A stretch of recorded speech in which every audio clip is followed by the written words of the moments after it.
घिउसँग राम्रोसँग बसेपछि बनाइस् ल। हेलो हेलो गाइचहरू घिउ चाहिएमा हामीलाई सम्पर्क गर्नु होला। यहाँ नौनी घिउ बन्दैछ। नौनी घिउ चाहिएमा सम्पर्क गर्नु होला।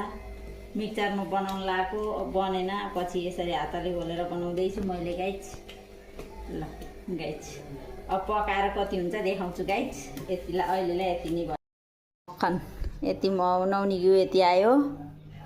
अब यसलाई तताउँछु, कति हुन्छ डब्बामा हालेर पनि हजुरहरूलाई देखाउने छु। वेट गर्नु होला मेरो भिडियोमा।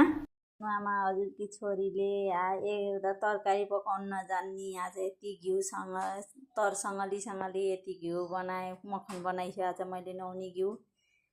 आमाहरूले बनाएर दिँदाखेरि त कति सजिलो, हामीलाई थापी खाइन्थ्यो त्यति बेला। कति दुःख गरेर बनाउनु हुँदो रहेछ।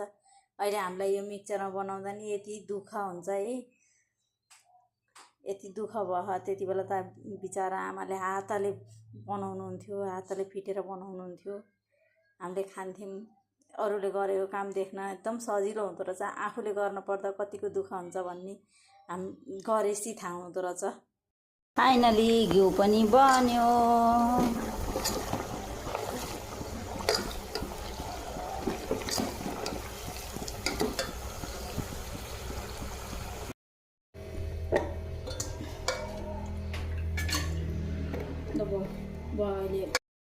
गर्नु होला आजको यति 15 दिनको घिउ यति निस्क्यो।